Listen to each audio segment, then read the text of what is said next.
Stone. This is John. I have with me everyone. Russell, Jordan, Jim, and Brad in a moving car. What's up, guys? Woo, 50. Yeah, 50. Happy semi-centennial. I'm trying to stay between the white lines. It's always a good idea. Better than between yellow lines. And don't spill your drink. No, it's in a cup holder. It's all good. It is Texas. Not that kind of drink. So we are happy to be back here with episode 50. We're almost through with this off-season. We're already mid-January, another month, and in season 2 we'll be picking up again, which is great. We are here tonight to talk about a bunch of things, and we are also going to present another Out Now episode where Jordan joins the guys, and they talk about the greatest zombie movies of all time. And we're not sure if they called it a Zombtacular or a Zombie Palooza, right? Is that about right, Jordan? It was one of those. We discussed quite a few possible titles. I don't remember which one we settled on. But yeah, the best and many of the worst zombie movies of the last 100 years. It was a lot of fun. Awesome. So before we continue with any of that, I'm going to hand this over to Russell with a word from our sponsor. Yes, our sponsor for the Walking Dead TV podcast, as always, is Discount Comic Book Service. That's dcbservice.com, where if you order through their website, and if you're a first-time customer, you can use the code WD8, and you get an additional 8% off your order. So please take advantage of that. Also, this month, there's some specials that I'd like to talk about. Free Comic Book Day is coming, if you can believe it or not. I know it's January, and Free Comic Book Day is the first Saturday in May. So what DCBS will allow you to do on your order that is dated for January is choose up to 5 items for free. And there's some really good stuff this year. Archaea even has a hardcover this year, which is crazy. I think Mouse Guard is one of the components of that. If you've never looked at that, it's a really good book, something that the kids might enjoy as well. The DC celebration continues. DC's New 52. I can't believe they're already on issue number 7 in the solicits, but if you buy them all, just like they have every month for the last 6 months, you can get them for 50% off. So that's awesome. Vertigo has 4 number 1 books, and if you like The Walking Dead, a lot of Vertigo stuff kind of follows in the same vein or a similar vein. They are available in a bundle for 75% off. So you get 4 books for only $2.99. So it's just really, really good price. DCB service must be crazy. They must be crazy. Absolutely crazy. You can also order or earn an extra 5% from your Comixology orders. So if you use the buttons on the DCBS homepage to place your Comixology orders, you will earn 5% off those orders supplies towards your DCBS. So you combine that with your 8%, you can get quite a good discount if you haven't ordered from them before. And if you'd like to dip your toe in the digital realm, doing it on your device of choice, whether it be your iPad, your Android tablet, or even your Kindle Fire. So thank you, DCBS, once again for the sponsorship. And I just want to mention, while Russ was reading, it reminded me that we got a tweet very recently, and I do want to read this one because the tweet says, it is from Whitney Green. She says, just want to thank you guys for getting me into the Walking Dead comic. I started reading a couple of months ago and finished number 92 today. So mission accomplished. Hey, we got at least one. Doesn't that make you feel warm inside? It makes me feel warm. That's a lot of reading in just a short time. She must be really into it. Yeah, so we Do try not, not... Jordan, 2 months. Not 2 issues in 2 months. How many a day is that? A day? Well, I mean, it's 46 a month. An issue and a half. Yeah, one and a third to 1.5 a day. Crap, we all read more than 1.5 comics a day. That's no big deal.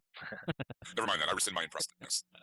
Yeah, we try not to geek out about the comics too much, although we do. But, I mean, anybody who tries them after watching the TV show, I haven't heard one person come back and say, the comic's not for me. I'm just going to keep watching the show. Not one person. I think it's important that we kind of know the comics, though. That way we can talk about them in relation to the show without spoiling anything. Word to that. So we also had a bit of interesting news that's getting quite a lot of buzz on the internets and Facebook and the like about some, well, you know what? I'll hand it to Jordan and let him tell us about it because Jordan knows the names of people and I don't. Well, or at least I have the news story open in front of me so I can pretend to know the names. Anyway, Sam Witwer is an actor. He worked with Darabont in The Mist. He's now in the American version of Being Human, which you may have seen over on Sci-Fi.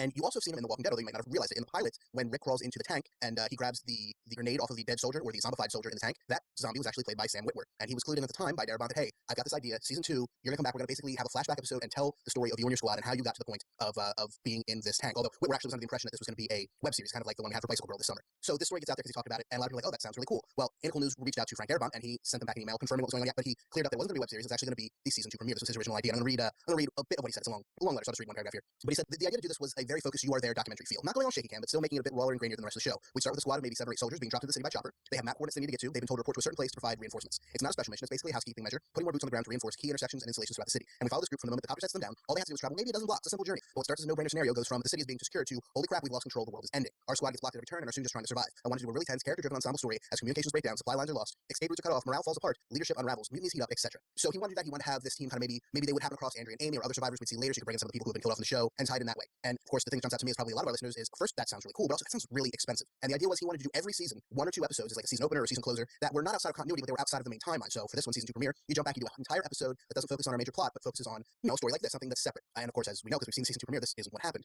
Here's my problem with the story. A lot of places are reporting this as look what you would have gotten if Darabont wasn't fired. This is what the show could have been. And here's the problem: Darabont wasn't fired till after we don't know exactly where, but anywhere from 3 to 7 episodes of season 2 were completed, which tells you one very simple thing: this wasn't how season 2 was going to start out. And whether that was because AMC told him exactly what I said 2 minutes ago is this is going to be really, really expensive. You do not have a film budget here; you have a television budget, or whether they just decided to go another way at the last minute. So it's a really cool idea, a really cool story, and it's cool to have that backstory of what they were thinking about doing. But we shouldn't all get our hopes up as that could have been really cool and it was going to happen because it wasn't. But still a really cool idea. What do you guys think of the story when you heard about it? I think that's a very cool idea, but I think it would have been a mistake to do it as a season opener or a season ender. I think as TV viewers, we've come accustomed to the idea of a cliffhanger that ties that obviously has built upon the previous season, and we've also been accustomed to a season opener that picks up immediately after that cliffhanger. And I think it would have been, and possibly ties up some of the issues with the cliffhanger. And I think it would have been a mistake to break that momentum, to kind of throw that wrench in the works.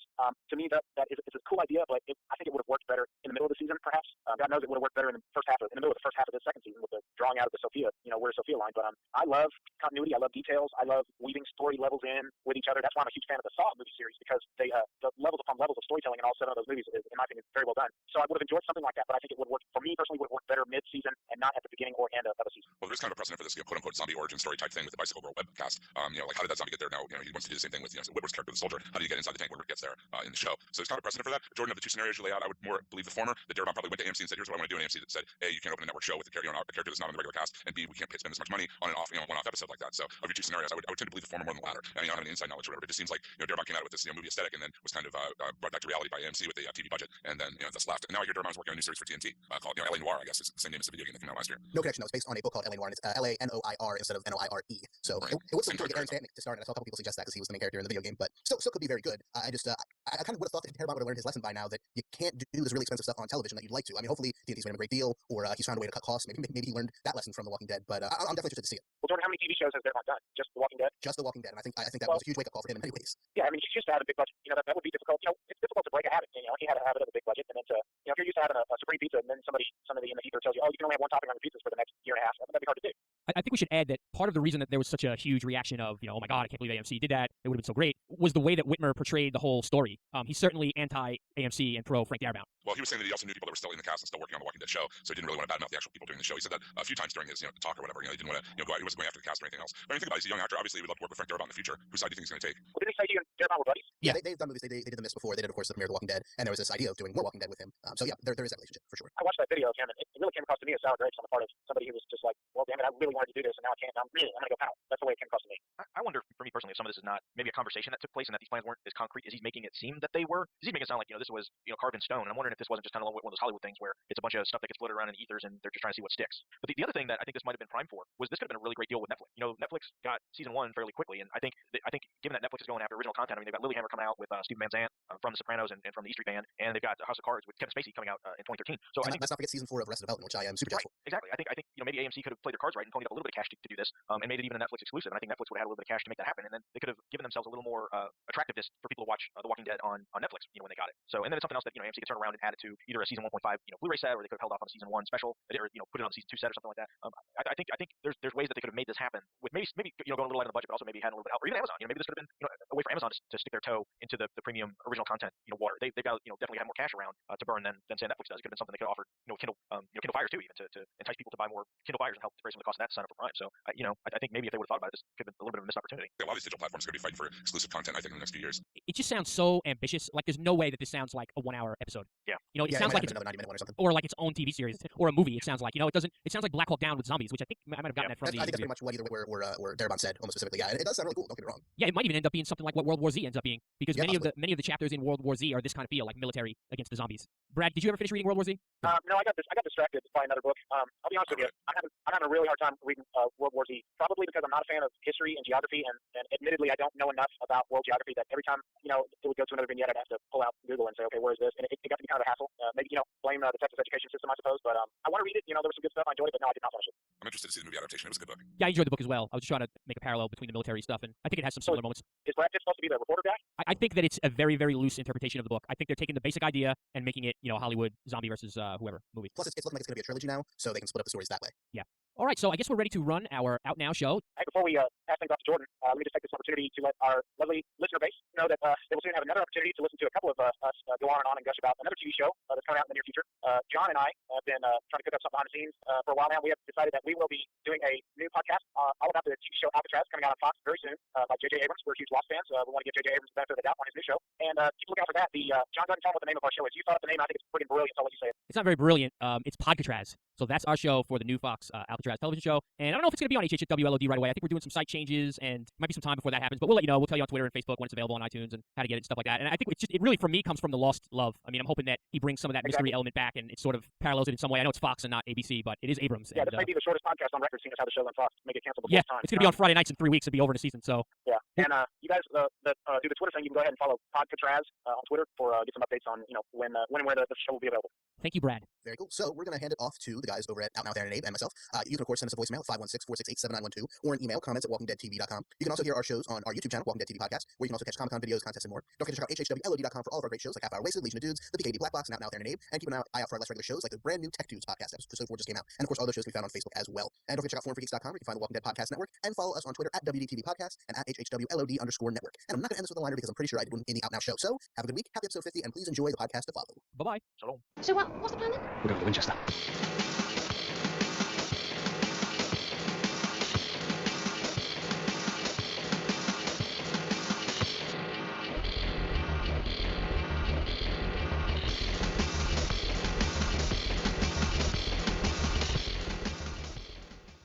We are now recording, and this is Out Now with Aaron and Abe. I am Aaron, and as always, this is... Hey guys.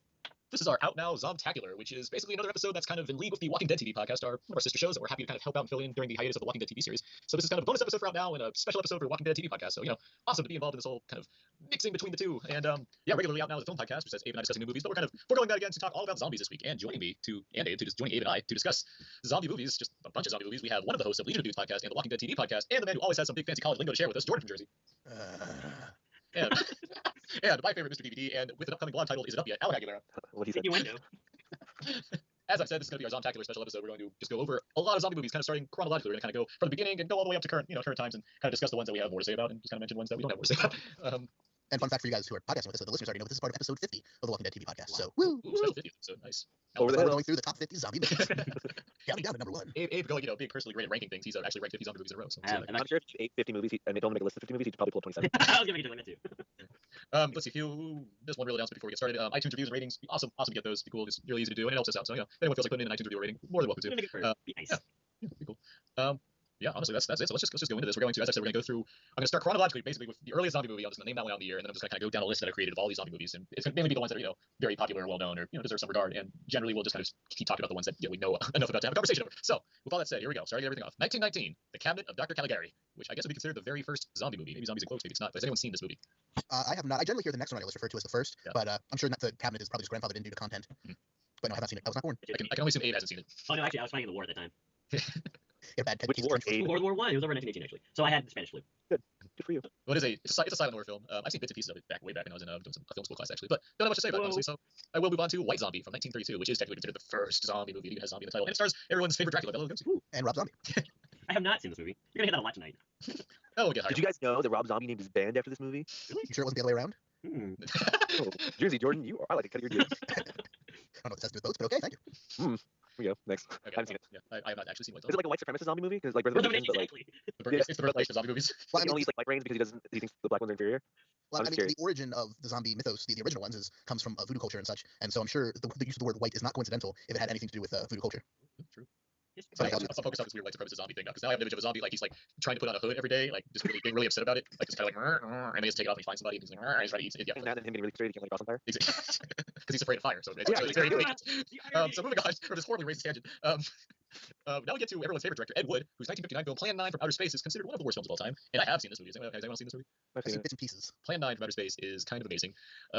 If anyone's seen the movie Ed Wood, directed by Tim Burton, which I Yeah, I love that movie. well, a lot of the end of the last act of that movie focuses on the making of Plan 9 from Outer Space, which is a title that literally makes almost no sense. And oh boy, this movie literally has Bela Lugosi just in random scenes in the woods, just like appearing and doing gestures and stuff before going back to the main plot. That's how absurd this movie is. That sounds like an episode of The Simpsons where Mr. Burns gets those injections. Yeah. But yeah, Plan 9 from Outer Space. That's a fun movie to watch with a lot of friends, and I'd imagine ladies to not be of perfectly sound mind. There's also get riff tracks on it actually. If anyone's really with riff tracks, but Mystery Science 3000 guys. So Reflex is great. I like to shout him out. I'm sure they appreciate your shout out. One more right before we get to a biggie. 1964, The Last Man on Earth.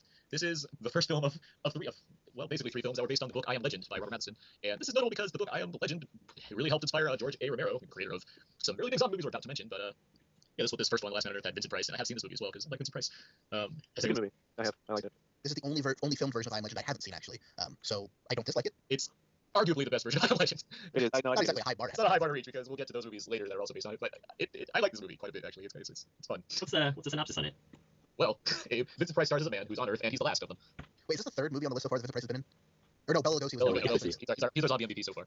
But no, yeah, if you see the movie I Am Legend, you basically have the same Okay. synopsis. All right. It's Vincent Price is trying to survive as the last man on Earth, and there's mysterious dead vampiric / kind of zombie creatures living outside the world. Now, like I said, I haven't seen this version, although I have seen the other two, and I also know the original ending and the importance of the phrase "I am Legend," and how some of the others didn't exactly have anything to do with that, or completely shied away from it in their theatrical forms. How did this one do in terms of keeping with the ending? This one still doesn't quite hit the. It's okay. It's purposely not called "I am Legend" for one thing, so Right, true. Yeah, that phrase isn't really here, and it kind of has some similarities, but not really. Not quite. It doesn't. It's not any more faithful than any of the other ones are. That's unfortunate. It's a really cool idea for the original ending. Yeah, if only there was a way to make an I Am Legend movie that stuck to the story of I Am Legend, which seems like it'd be very simple to do, but we get to see that. Even like we'll get to the Will Smith version when we get there. Okay, so here we go. Heavy hitter coming up right now. 1968 brings us Night of the Living Dead, which is a movie we all talked about several weeks ago because we did our commentary for it. Which, and thanks for all the listeners who listened to our Night of the Living Dead commentary. Which means we've all seen it. Yes, I exactly. haven't seen it.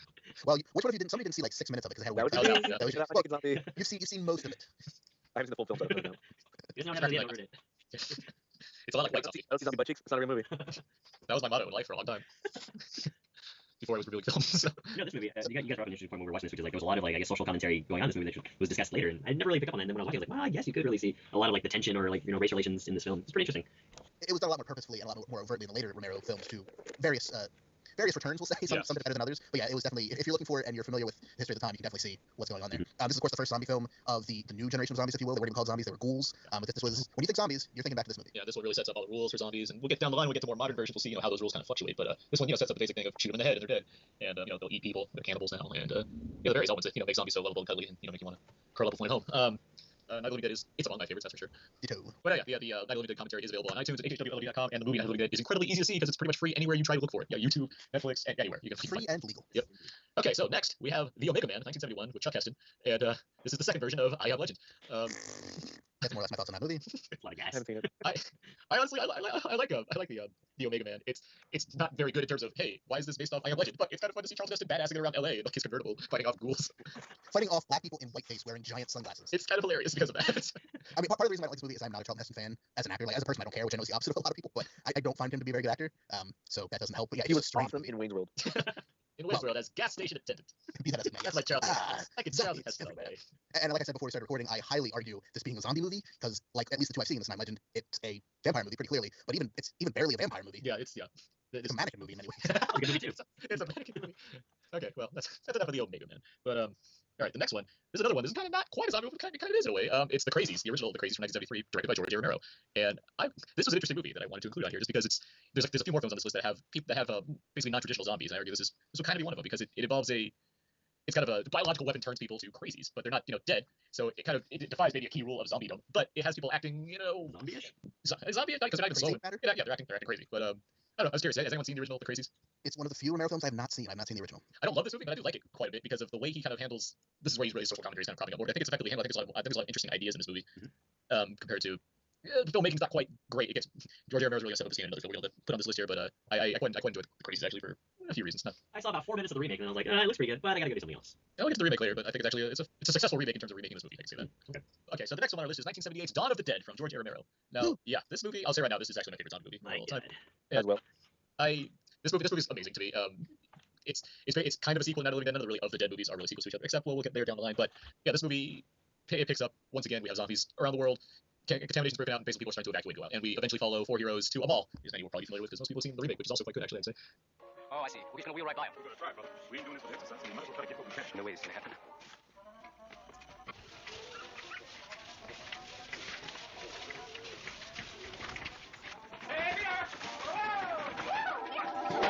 Yeah, Dawn of the Dead. What's interesting, what I find most interesting about this movie is that it's a little over 2 hours, and the second act of this movie, there's a good long time there's no zombie action going on. Yeah. And it's just about these people surviving, and the way the themes come up, and the way tension stir and characters develop. I'm really into that stuff as much as I am into the zombie portions of the film, which are also quite good. I mean, the makeup effects they're purposely cartoony, like comic booky. They're purposely not really crazy realistic as Day of the Dead is, which we'll get to, but which is always kind of hinders the kind of the effect of it. The zombies have like kind of a greenish bluish hue to them, and there's things that definitely make the film look more dated than it should. But with that said, I really like the story in this film. There's also a fun soundtrack by Goblin. It's really super 80s or super 70s, but it's still pretty fun.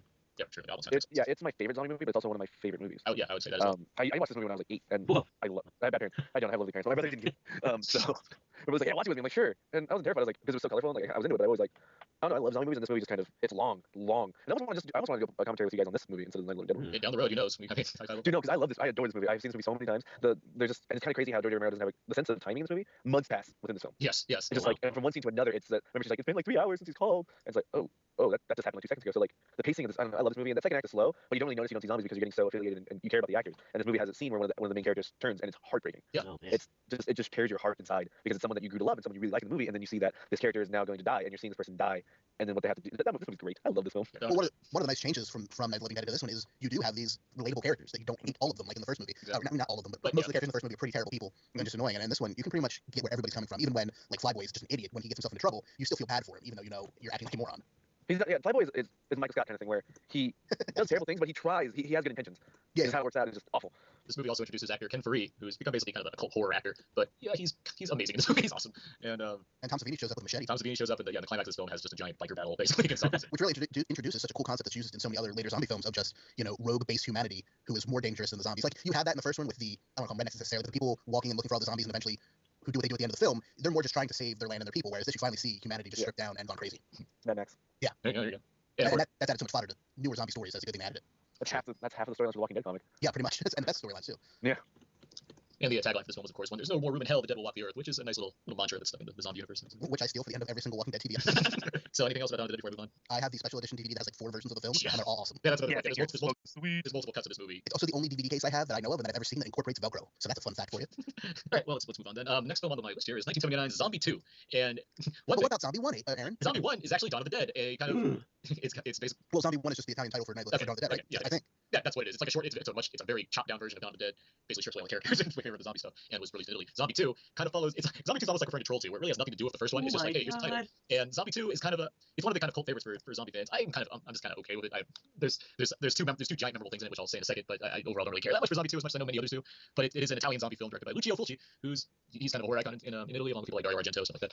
And this movie is basically zombies on an island. That's basically what it is. It kind of follows a theory of like I believe it's like a voodoo curse that has brought zombies to life, and a bunch of basically idiots go to the island and discover zombies, and hell breaks loose eventually. The two things I'm referring to that make this zombie movie quite memorable is first is a sequence that involves a shark versus a zombie. Awesome. You've always wanted to see this, a shark versus zombie, and it's kind of hilarious watching that scene. And the other is a very legendary gore scene actually, which has a human eye being pushed into a wooden spike very slowly, and it's a pretty graphic scene, but it's one of the more memorable ones.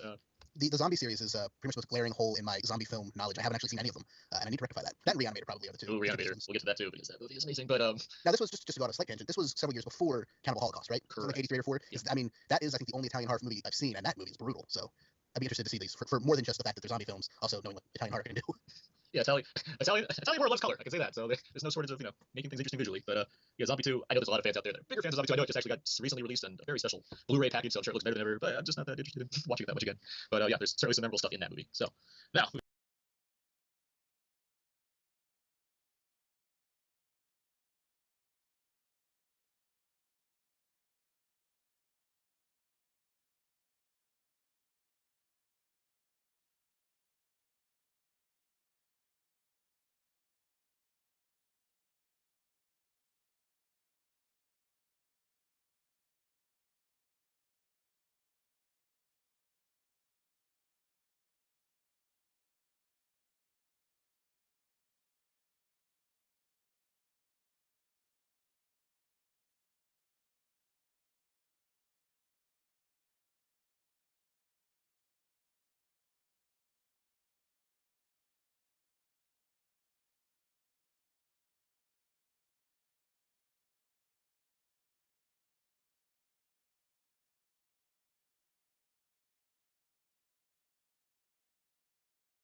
On, we have 1981's The Evil Dead, Sam Raimi's first film. Sam Raimi, of course, of the Spider-Man trilogy.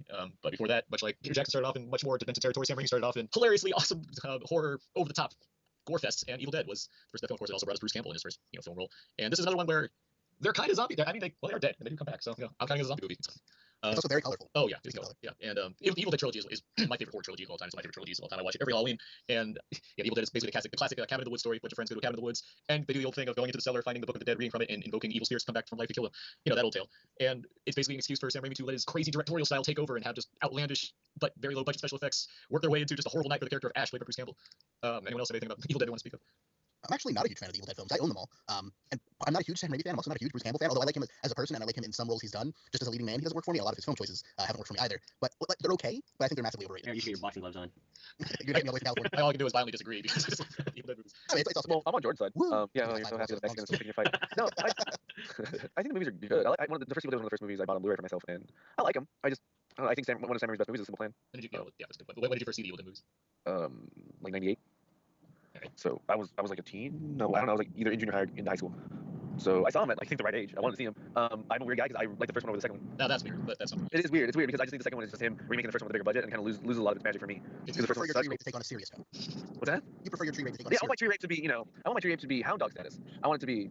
I want to feel the vines and the sap get up in the guts. No, I'm sorry. No, I want you to keep going with this. Go on. well, I need it. I don't know. I want a new STD to be coming up, like a poison ivy, but you know, like a Summit ivy. I can't keep going. I'm just gonna stop. It's a lot, babe. No, it's staying. Thank you. I appreciate it. No, I don't know. I like the first one more than the second one. I like the second one. I appreciate it. Like Aaron, it's one of your favorite horror trilogies of all time. That's fine. I'm fine with you thinking that. I just I don't know. I want to like it a lot, but I like other Sam Raimi movies. Although I do like the Evil Dead trilogy more so than I do his Spider-Man trilogy. I can agree with you that as well. I'm a huge Spider-Man fan. Did not like the Sam Raimi films. Let's move on to another 1981 film, which Mr. Jim D.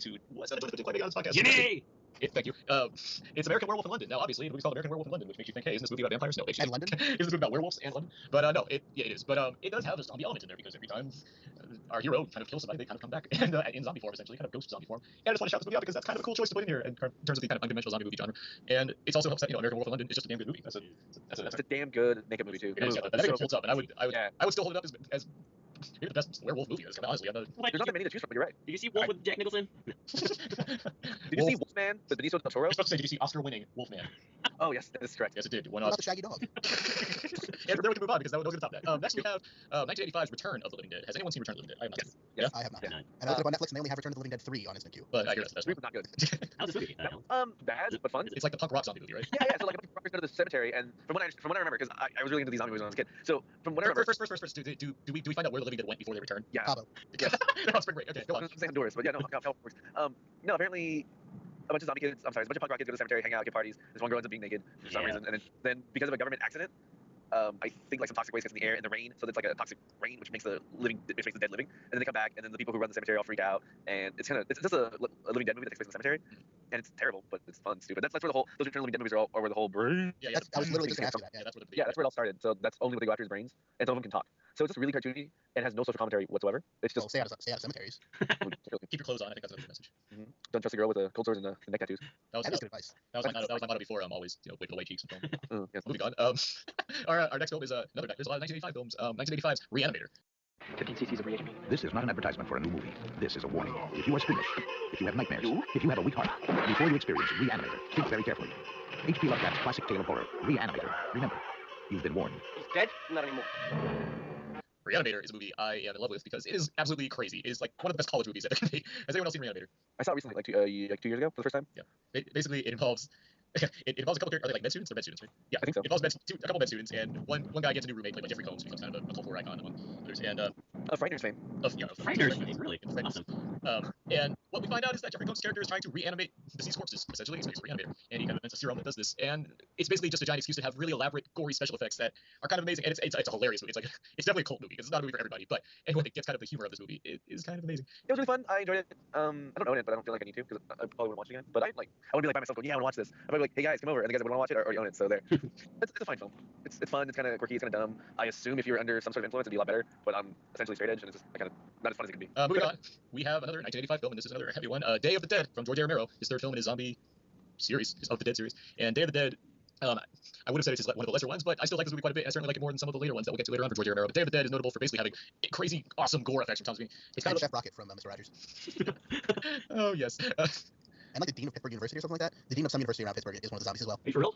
Yeah, Wow. him and Chef Rocket are both there as zombies.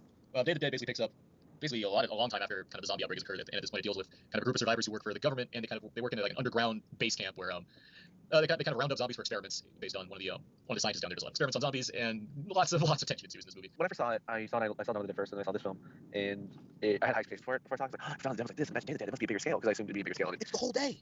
Right? I think it's good. I think it's not his strongest zombie film, but it's not his weakest by far. Really good effects, some good acting, some good zombie acting. Some of the best zombie acting was in this movie. Yeah, for sure. There's a memorable zombie named Bub in this movie. Yeah, but even outside of Bub, even There's there's good zombies in this movie, yes. And yeah, I think that really made it something special for me. it has a really awesome 80s, a real 80s score too. Not as quite as awesome as the Goblin score, but it's still really really fun. It's very different too for most of the Romero films and other zombie films. There's large stretches where zombies don't really factor in much at all.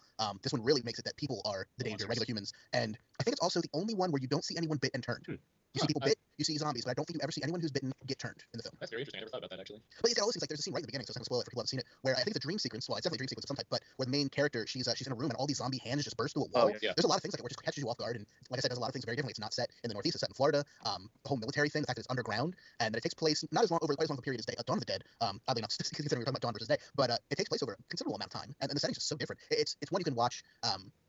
When you're in a different mood than Dawn or any of the others, I'll say. In those ones you want to see some zombie carnage and some people running away and stuff. This one's just more psychological, I guess. Yeah, but it still has one of the most graphic of zombie violence of at least the first three. Zombies. True, but it's more spread out, I guess. Or more localized. It's been a while since I've seen it, so I could be misremembering It does because it's considerably shorter than Dawn. It's only it's like 140 minutes, but 102 actually. 142 minutes. Sorry, I said that wrong. An hour and 40 minutes. That worked. Yeah. But yeah, like because each of them each zombie movies tend to lead into like the big zombie climax fallout where just basically all hell goes loose. This one goes kind of crazy with the gore effects and like the beginning of the movie it kind of out and out says this movie is really much more realistic when you have a zombie that has like no lower jaw, and it shows you how complex the makeup has gotten this time around. Everything in the laboratory is pretty. That stuff is crazy. But it's also, I'll say, in terms of the resolutions of the first three, it's also probably the most satisfying, at least with the character of Bub. Yeah, actually, yeah. You kind of have a fist pump moment for the zombies, but it's still a fist pump moment. Whereas with the first one, it's kind of a really big downer, and the second one, you're like, maybe they'll make it, kind of. But this third one, you're like, go zombies. So.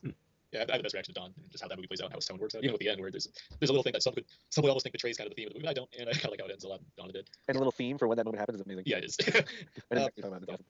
Moving on, we get to 1987 with Evil Dead 2, which is Evil Dead 1 with jokes. It's Evil Dead 1 with Three Stooges humor, and because I don't technically consider these movies zombie movies, I hesitate to call it a favorite zombie movie of mine, but it is one of my favorite movies of all time. And you want a demonic possession movie? Yeah, I guess that'd be the better category to put it into. But with that said, Evil Dead 2 came out with a fantastic Blu-ray last year, and I was really happy to get it because it has this amazing making of on it. But yeah, Evil Dead 2 is essentially Evil Dead 1, but yeah, with a lot more humor. It's way wilder with the camera work. Like it's just awesome to see. I like Sam Raimi's kinetic style in these old horror movies, and especially like how Dragon Hell came out. It's not a zombie movie, but that was like his recent foray back into horror, which was just kind of a cool retro return for him, for people that are fans of his work. And but yeah, Evil Dead 2 is, which means not me. But yeah, that's a movie I love. And moving on further to 1990, we get the first remake of Night of the Living Dead, which was directed by makeup master Tom Savini. I really like this movie.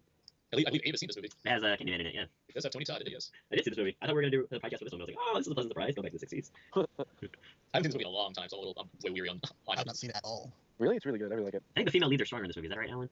Yeah. Like, weaker than the No, but they're like gusty away picking up guns and shooting zombies. She's almost like, by the end of the movie, she's Ripley. Yeah, it's kind of that. Yeah, it's like, and then when I saw the 60s, I was like, man, Barbara, you did it. I would shake that out of you. I guess that's a considerable step up from her being comatose despite standing up being awake throughout the movie. Yeah, the only way to make weaker female characters would be literally have cardboard cutouts, I think. They use that sometimes. Bill Mosley's in the Night of the Living Dead. That's cool. He's in the Rob Zombie's movies, House of Corpses, Devil's Rejects. Anything else about that? Okay. It's good. Go see it. Wrapping up the Evil Dead trilogy, 1992 was Army of Darkness, which is a far cry from being a zombie movie. This is a medieval fantasy movie based on how Evil Dead 2 ends. But yeah, there's really almost no reason to mention it, so I'm just going to move on. Except for the awesome mashup with Red Hot Chili Peppers of Suck My Boomstick. If you haven't seen that, Google that because it's pretty awesome. Next is it's in my top 10 probably. It is 1993's Dead Alive, also known as Brain Dead, which is Peter Jackson's turn at making a zombie film. And this movie is credited as being one of the, if the most glorious movie of all time.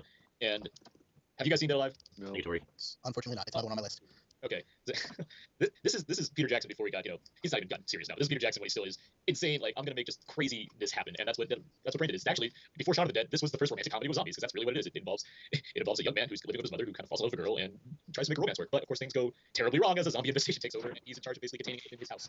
And the way this movie progresses from like it's just like disgusting stuff into more disgusting stuff into leading up to the third act, which is just this entire zombie mayhem it's wonderful for anyone that's a zombie fan, and it's completely you can see it's fun to watch work like the Lord of the Rings film and King Kong and